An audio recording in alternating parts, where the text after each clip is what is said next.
I realized today that we have just gone over the halfway mark of the book of Psalms. So this is our 6th summer in Psalms, so that gives you an idea of how many more summers will be in it. A number of members of our church a couple weeks ago went to see the comedian Nate Bargatze. If you asked them how was the show, they would say it was great. Others have traveled for vacation. How was your trip? It was great. Did you see the Fuquay fireworks this summer? They were great. I went to see the new Superman movie a couple weeks ago. It was great, some say. I took the family to the new ice cream place. How do you think it was? It was mediocre, actually. We use the word great to describe a lot of things. And usually when somebody says something's great, we respond with sort of nodding our head and saying, that sounds great. But once in a while, particularly if it's a serious thing, we start to question them about the greatness. We ask some probing questions, trying to understand what made it great, maybe if we agree with them. So if you were to say to one of the single guys at our church, let me set you up on a date with my cousin, she's great, he won't just accept your word for it. He'll ask you some questions. He's going to interrogate you to figure out why you say she's great. Like what's she like? What are her interests? How long have you known her? Like he's not going to simply take your word that she's great. Before he goes on that blind date, he wants to be convinced. He wants to hear reasons that she's great. If you need surgery and you ask someone for a recommendation about a doctor and they say, here's a great doctor, like you're going to ask questions. What makes them great? Like before you choose to act on the recommendation, you want these reasons that support the claim that they're actually a great surgeon. 3 out of every 4 people on the planet claim to be religious. Just consider what that means. That means that they believe that a god or multiple gods, whomever they worship, is great. Like no one chooses to worship a god, to follow a religion based upon a god they don't think is great. Right? No religious system sings songs, how average is our God. Right? Whatever God they worship because they believe that God is great. Our psalm this morning opens with a bold claim. The claim is this, that the God of Israel, so the God of the Old and New Testaments, the God of Abraham, Isaac, and Jacob, the living God, the God revealed in Jesus Christ, he is great. But it doesn't stop just with making the statement. It continues by offering proof. So it doesn't make this bold claim about greatness and then say, that's enough. It gives reasons why God is great. And here's the point. It wants us to evaluate the claim of God's greatness. And if then, as the psalm says, and as the reasons prove God is truly great, it's calling you to act upon it, to respond appropriately to his greatness. So if you're not a Christian, I would encourage you here on a great Sunday, this psalm is especially for you because it says without any doubt that the God being worshiped in this building, the God being worshiped by this group of people is great. It offers then some reasons that support that claim, and it calls on you that you have the opportunity today to respond appropriately to what you hear. If you are a Christian, this psalm is a beautiful reflection on the greatness of our God. It strengthens your faith. It can give you hope.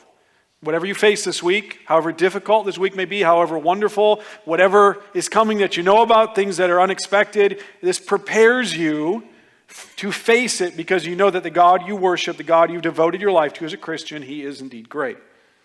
The psalm opens in verses 1 and 2 simply with an announcement about God's greatness. Look at it. Verse 1. God is known in Judah. His name is great in Israel. His tent is in Salem. His dwelling place in Zion.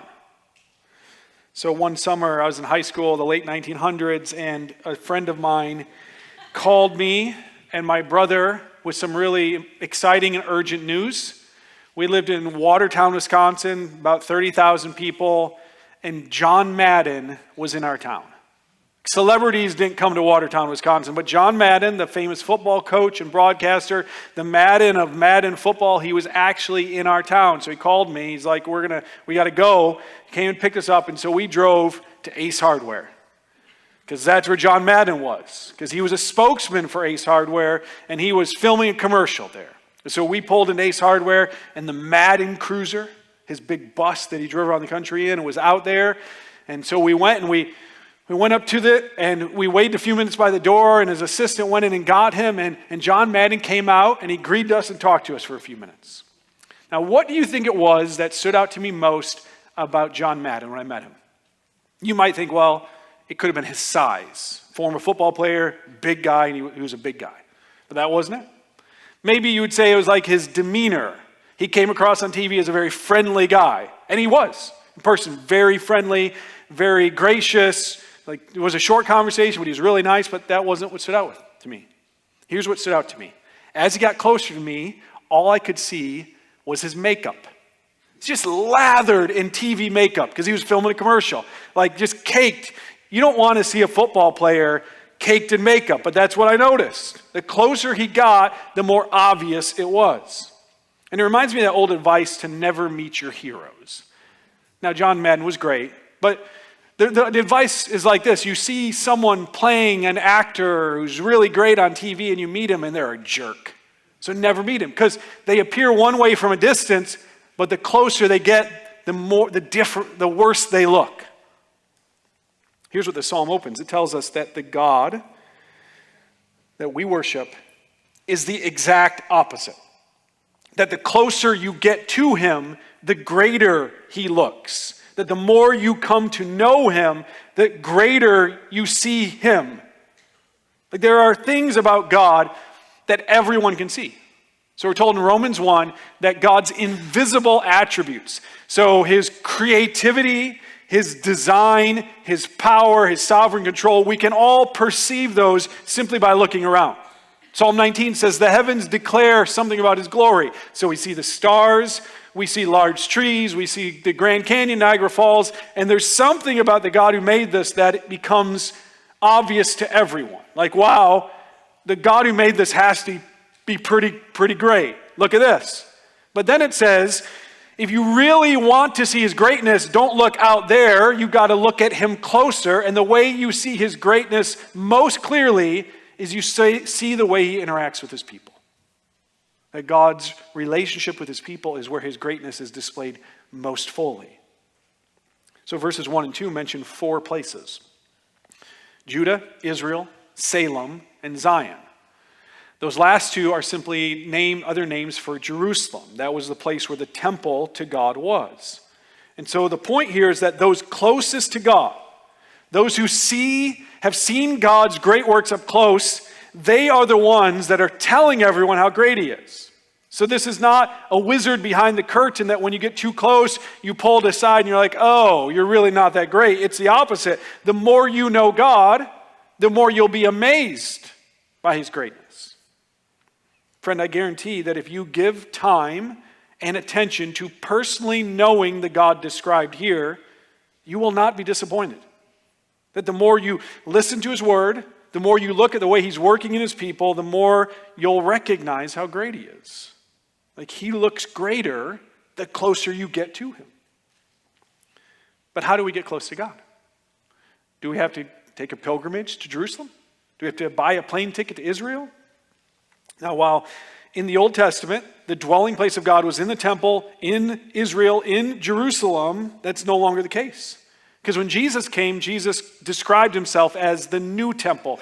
He's the place where God and man meet. The temple, the old temple, was simply a pointer to Jesus. So the way we get close to this great God, in fact, the only way to get close to this great God is through Jesus. And so the psalm was originally written, and it was thinking in 2 directions. It was thinking back to what God had done and all of his greatness displayed in the Old Testament, but it was looking ahead to the ultimate display of his greatness through Jesus Christ. Jesus is the ultimate proof of God's greatness. In fact, the words translated in verse 2, tent and dwelling place, actually should be translated lair and thicket. Because the image here is of a lion. So you have a lion who's known in Judah. Well, those of us familiar with the Old Testament and even the book of Revelation that we studied recently should recognize that phrase as a phrase describing Jesus. Isaiah 31, God says this, "As a lion or young lion growls over its prey when a band of shepherds is called out against it, and it is not terrified by their shouting or subdued by their noise, so the Lord of armies will come down to fight on Mount Zion and on its hill." What it's saying here is that Jesus Christ, the Lion of Judah, is the ultimate way we know that God is great. But it's not enough for me to stand up here, read 2 verses and say, "See, God is great, let's be dismissed." The psalm wants to prove it to us. So the psalmist moves from an announcement to a defense of God's greatness. Now, we could look at these verses 3 through 10, and we could see aspects of God and how God revealed them in the Old Testament. But because of where we stand, we're able to see these aspects and see how God reveals them through Jesus Christ. Most fully, most convincingly seen through Jesus. And so what the psalm does is it shows us the greatness of God. It proves it to us by having us look at Jesus and what Jesus does. And 2 descriptions of Jesus that come out of it. So in verses 3 through 10, we see these 2 descriptions of Jesus. The first is that Jesus is a majestic warrior. Verse 3, it says, "There he shatters the bow's flaming arrows, the shield, the sword, the weapons of war. You are resplendent and majestic, coming down from the mountains of prey. The brave-hearted have been plundered. They have slipped into their final sleep. None of the warriors was able to lift a hand." So it says there, that's how verse 3 begins, talking about Mount Zion, talking about Jerusalem. There Jesus shattered all the weapons of war in pieces. And not just the weapons. The final phrase of verse 3 should not be weapons of war. It should simply be the word war. So on the cross it says Jesus shattered, and it lists some weapons. Then it simply says, and war. That on the cross Jesus not only shattered all the weapons brought against him, brought against his people, but he shattered war itself. The enmity between God and man because of our sin. Jesus put an end to that.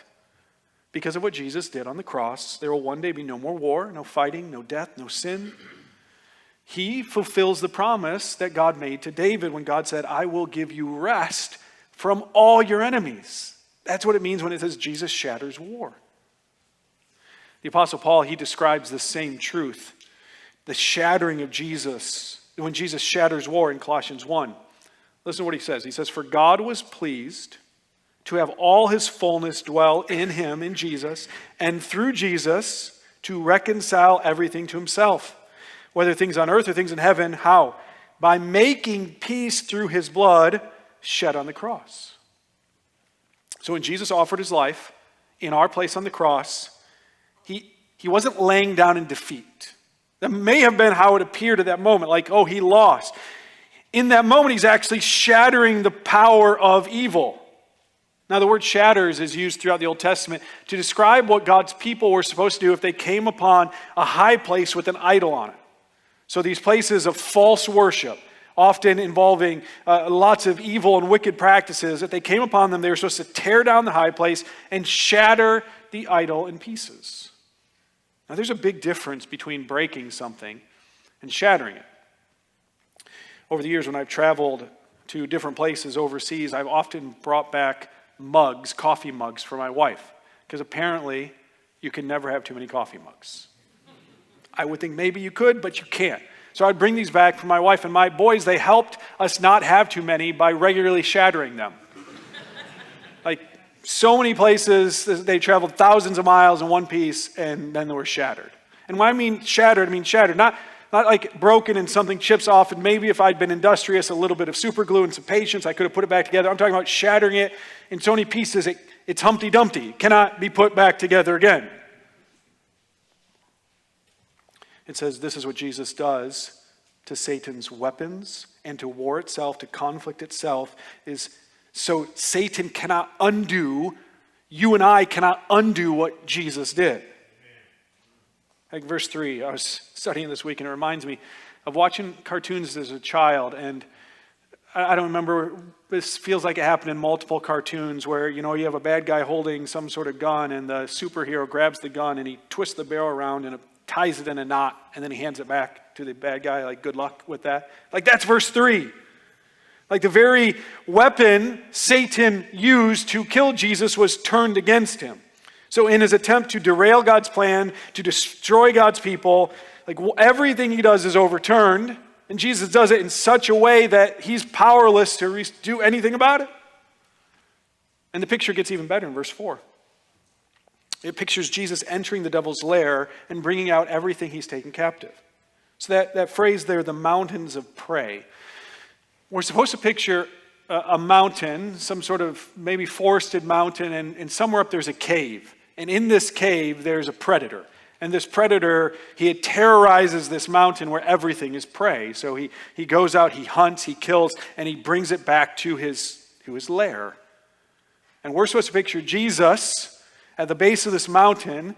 Everyone's told him how this predator he's wreaking havoc on everything. He's destroying. They're fearful. They're terrified. And so Jesus marches up the mountain. He enters the cave. He destroys the predator, and he comes back down the mountain with all the stuff the predator has taken. Just imagine being a parent whose house is ransacked, whose child is kidnapped, and you look up and here comes Jesus, and he's got all of your stuff, but more than that, he's holding the hands of your children. And how does he look to you at that moment? Verse 4 says, resplendent and majestic. Like, look at his power and glory. We see the same image throughout the New Testament. Colossians 1, he has rescued us from the domain or the lair of darkness, and he's transferred us into the kingdom of the Son he loves. Colossians 2, he disarmed the rulers and authorities and disgraced them publicly. He triumphed over them in him, in Christ. Or quoting a different psalm, Ephesians 4 says, when he ascended on high, he led the captives captive and gave gifts to the people.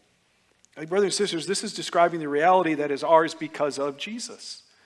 Is we have been rescued from sin and judgment, and in his grace, like, we stand firm, and the fiery darts, or as verse 3 would say, the flaming arrows of the wicked one are powerless against us. And this is the reality you need to hold to. How great is your God? This is how great Jesus is that no matter how outnumbered you feel this week, no matter how overwhelmed, no matter how discouraged, no matter if there's a temptation that feels like you have no hope to defeat it, if you're in Christ, Jesus has won the battle. The victory belongs to you. And so the first reason that we're saying God is great is because Jesus has solved the problem of evil. Only Jesus has defeated death. No other God has done what Jesus did. So if you compare other gods to Jesus, it's like comparing those little green plastic army men to an actual army ranger. Only call a God great. Here's my advice to you. Only call a God great if he has the power to deliver you from death and judgment.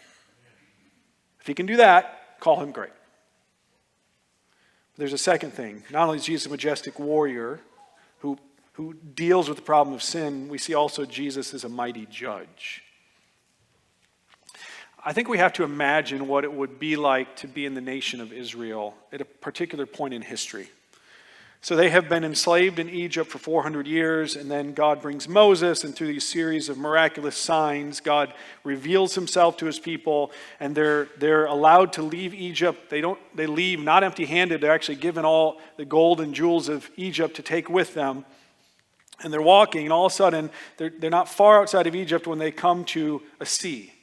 And there's no way across the sea, so they got to decide which way we're going to go around it. And they look back, and they see a cloud of dust. And as they listen, it sounds like thunder. And they recognize that Pharaoh and his army are chasing after them. Like, yes, they're allowed to leave, but that's no longer the case. They're coming for them. So here they are, sea on one side, can't cross it, angry army on the other side. How do you feel at that moment? Well, you're terrified. We know exactly how they're feeling. They're like, Lord, did you bring us out here to destroy us? There's no hope. What are we going to do? You ever felt like that? Like, what are you going to do? There's no good options. We drown in the sea. We get slaughtered by this army. And then all of a sudden, they look at the sea and like a wind has blown and there's a path through the water. And so they start walking. They walk. As they're getting to the other side, they look and the army's still coming. So they're like, maybe we're just going to die on the other side of the sea. And as the last Israelite steps outside of the water, and the army's so close that they can see the anger and wrath on the face of the commander of the army, right at that moment, the waters come and they wash them all away.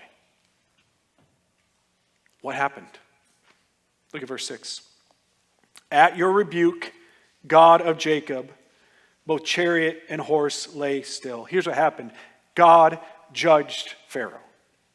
But the setting of the judgment is not a courtroom, it's a battlefield. Sometimes the judge has to come out from behind the bench, take off his robe, put on his armor, and chase down the bad guys. He judges evil. God is not apathetic towards suffering and injustice. God rebukes it, and his rebuke is terrifying. So let me ask you a question. Could a God who is unwilling to do anything about evil and justice, could he be considered great? Should he be considered great? Think about it this way. How do you feel when you see a picture of someone who's got a tattoo of a Nazi symbol? You ever seen this? I have. How does that make you feel? I'll tell you how it makes me feel. It makes me feel angry. It sort of brings up this sense of disbelief. Why would you do that? I mean, everyone agrees this is a sign of just horrific evil. Why would you do that? Now imagine that person were a police officer or a judge or a lieutenant in the army. How do you feel now? You'd say, that's not right. That can't happen. We can't tolerate leaders with Nazi symbols. We can't tolerate wicked leaders. Leaders are supposed to protect the innocent and punish evildoers. You see, one of the marks of a great leader is a commitment to judge evil. And nowhere is a commitment to judge evil seen more clearly than in the crucifixion of Jesus. And that's ultimately what's being described in these verses. Now, this is pictured many times in the Old Testament. But the ultimate picture, all of it was preparing us to see it in the crucifixion. So I'm going to read these verses. I want you to think about the crucifixion as you hear these verses. Verse 7. And you, speaking to God, you are to be feared. When you are angry, who can stand before you? From heaven you pronounced judgment. The earth feared and grew quiet. When God rose up to judge and to save all the lowly of the earth, even human wrath will praise you. You will clothe yourself with the wrath that remains. When Jesus hung on the cross, God from heaven pronounced judgment on sin, death, and Satan. He poured out his anger on Jesus so that he could save all those who humble themselves, the lowly, verse 9, and come to Jesus for salvation. So the wrath, this is what verse 10 is telling us, the wrath of human leaders directed toward Jesus on the cross became an instrument of God's salvation. Their anger at Jesus caused God to gird himself for action, and the resulting action of salvation is why we sing praise to him. Just think about what we've sung already today. So we sang this phrase just a little bit ago. Hail him, or praise him, that's what hail means. Hail him who saves you by his grace. And where did we see his grace? When the unjust anger of man was directed at the perfect Son of God, we see the grace of God in using it to save us. Or we saying this, all praise to him who humbly came to bear our sorrow, sin, and shame, who lived to die, who died to rise, the all-sufficient sacrifice. So God turned human wrath into heartfelt wonder at the greatness of Jesus. In a few moments, we'll sing that Jesus has a name above every name because he came to suffer in our place, to die for our sin, so that through his death, sin and death could be judged. And that's what it's describing. Verse 8 says, the earth feared.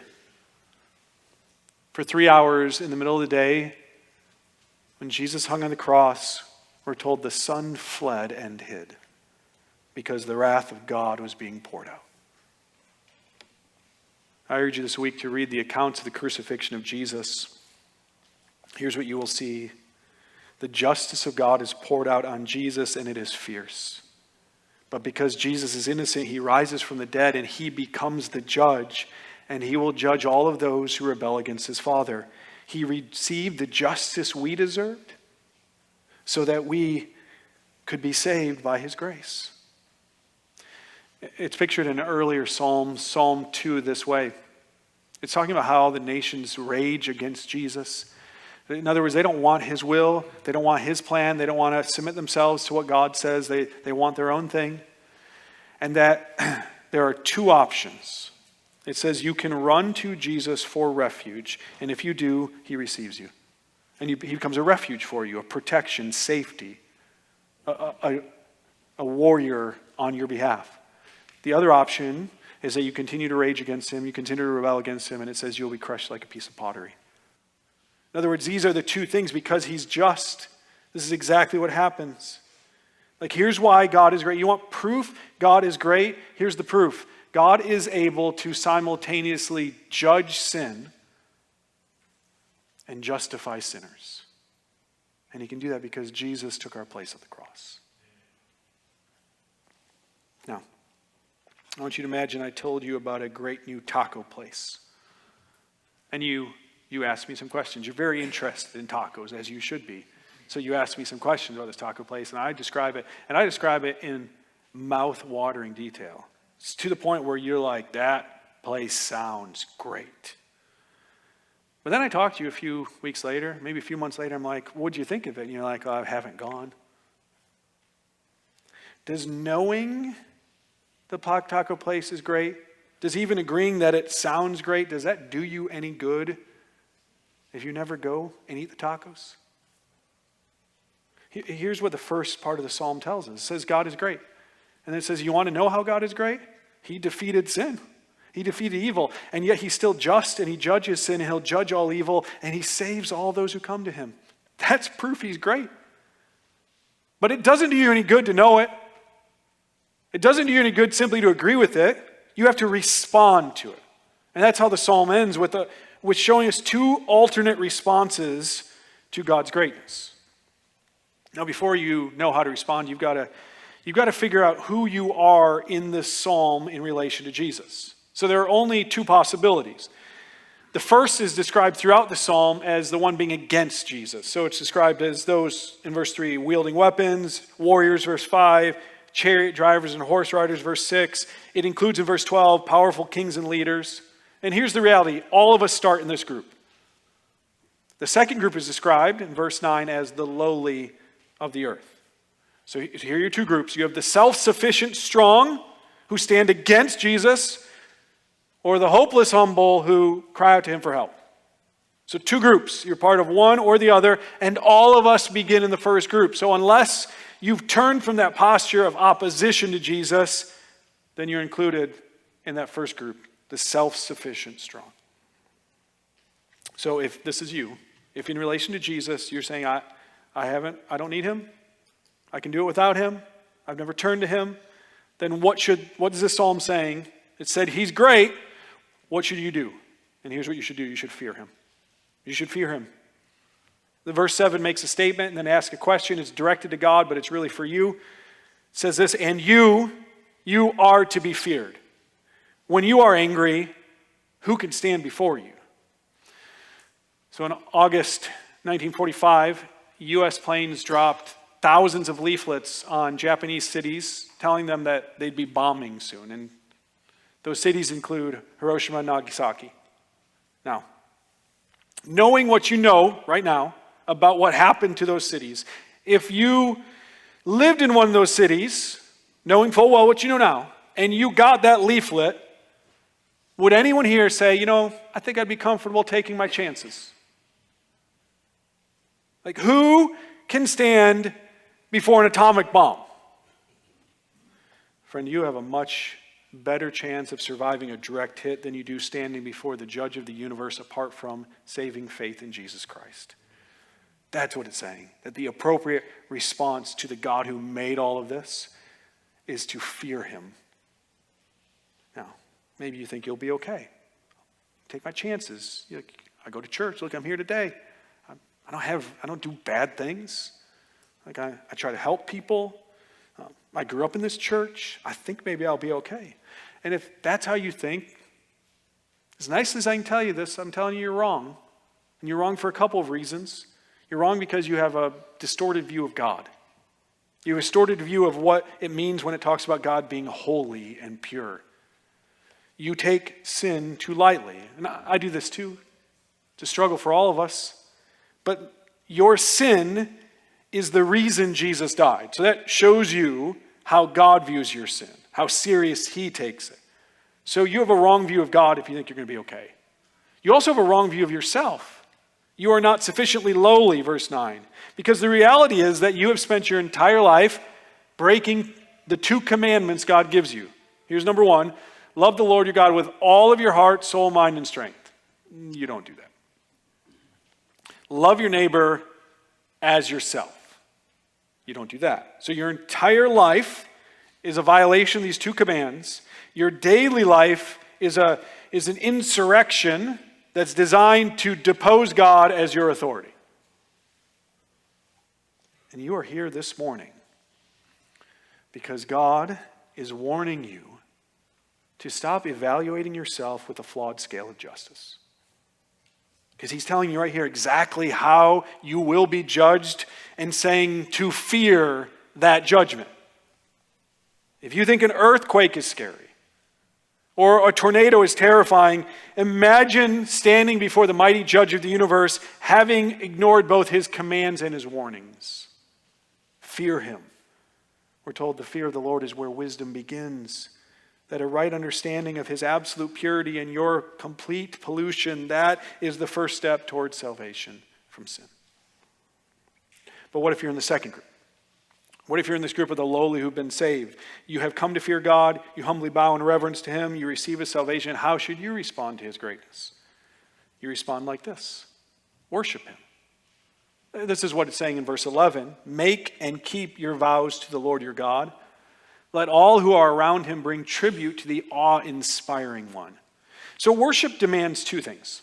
Here's what we see in this verse. It demands commitment and it demands sacrifice. So commitment, this is seen in the vows. So for the Israelites in the Old Testament, vows demonstrate their commitment to worship God. We will worship you alone, God. That's just how commitment works. That's how worship works. If you were to have 2 gods and you're like, I sort of go back and forth between which one I worship, you're not really worshiping either because you're not demonstrating any commitment to them. Think about it like this. If a guy says, I'm pretty committed to my girlfriends, you'd be like, I misheard that. It sounded like you said girlfriends. Like, if you have 2 girlfriends, you go back and forth between, you're the only one you're committed to is yourself. Right? You're just loving yourself. Here's when, when it changes? When he commits to one. And he stands before and he vows that you alone are the one I'll love and I'll cherish and I'll care for till death do us part. So that's when it changed. Worship demands commitment. You have to commit yourself to worship. But it's more than that because it's more than just words. Like it says here, God's people, they didn't just say, hey, you're our God, we love you.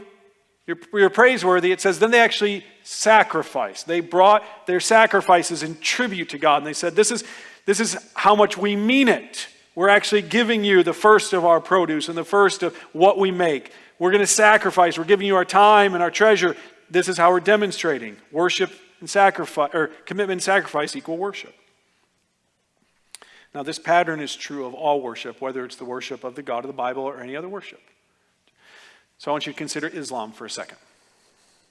A Muslim demonstrates their worship of Allah by committing themselves to certain practices to demonstrate their allegiance. So 5 times a day, there's a call to prayer. They pull out a rug. They pray. They repeat these phrases. Why? Because they're making commitment. This is their vows. They're committing themselves to worshiping Allah. But it's not just that. They also then sacrifice. Their sacrifice, by following certain religious rituals, by pilgrimages, by almsgiving, by refusing certain things and doing other things. So their worship of Allah, it demands commitment to Him and it demands sacrifice. It's not just in religious things too. This week, Carrie read me an article about a social media influencer. She broke her spine, which sounds really sad. Till you hear how she did it, then you're not sure how to feel. She did it attempting to balance on a saucepan and a canister of baby formula stacked on top of a kitchen counter while wearing high heels. Why? Right? Why would you do that? What leads a person to do something so ridiculous? And the answer is worship. She said that the accident was worth breaking her spine. That is the accident. It was worth the fame it produced. In fact, here's a quote from her. Because of one video, I woke up a popular person. If worship requires commitment and sacrifice, she was willing to sacrifice her body to gain popularity. That's what she was committed to. Like, we are all worshipers. It's inescapably part of our nature as humans. But I want you to see the difference. And this is the proof of the greatness of God. I want you to see the difference between Christian worship and all other worship, whether religious or secular. And this again, unmistakable proof of the greatness of Jesus. So the Muslim, he commits to Allah, often very, very seriously, sacrifices a lot for Allah. Why does he do that? And the hope is that if I do this, I'll be rewarded for it, either in this life or likely the next. So if I do these things, if I worship, if I commit and sacrifice, I'll be rewarded. What about the social media influencer? She commits, she sacrifices with the hope of gaining something. Right? So she's hoping for salvation from obscurity. That's her goal. This is her driving force, and she's willing to commit and sacrifice for it. So commitment, sacrifice, worship, this produces something for me. It gains something for me. How is Christianity different? In our text, in our psalm, what comes first? Salvation or worship? Does our commitment, keeping vows and sacrifice, bringing tribute, does that come before or after the salvation of the lowly? Salvation, verse 9, precedes worship, verse 11. That's Christianity. And that's why our God alone is great. Our God is the only one who saves without requiring us to pay for our sin. Like, he requires nothing of the one being saved except to admit their need for him. We worship not to gain something from God, but because we've received something from God. Our worship is response to what God has done for us. So on February 25th, 1964, Muhammad Ali defeated Sonny Liston and was the undisputed heavyweight champion of the world. After that fight, he famously said, "I am the greatest." And in that moment, he was certainly the greatest boxer on the planet. Yet after he said that, he lost 5 boxing matches. So the greatest lost 5 times. So if he was the greatest, he was the greatest for a short amount of time. Temporary greatness. The greatness of our God lasts forever. Psalm 76 was written more than 2,500 years ago, and it declares the greatness of God. And it was proved before then in his dealings with Israel. It was proved after it was written unmistakably through the death and resurrection of Jesus, when Jesus defeated sin, death, and Satan. So the question, Psalm 76, it's not asking a question about God's greatness. That's settled. But it is asking a question about how you'll respond to God's greatness. Like, will you worship him? Will you commit yourself to this great God alone? And will you offer everything to him? Before I pray, I want to give you just a few moments to look at your life. I want you to ask yourself, first, do I see and recognize the greatness of God? And then, how am I responding to it? Am I responding to it with fear? And going to him, calling upon him to save me from the judgment I deserve? And am I regularly committing myself? If someone were to see my life, would they see my commitment to him because of his greatness? That's it. After just a few moments of quiet prayer and contemplation, I will lead us in prayer. So take a few moments and ask yourself those questions.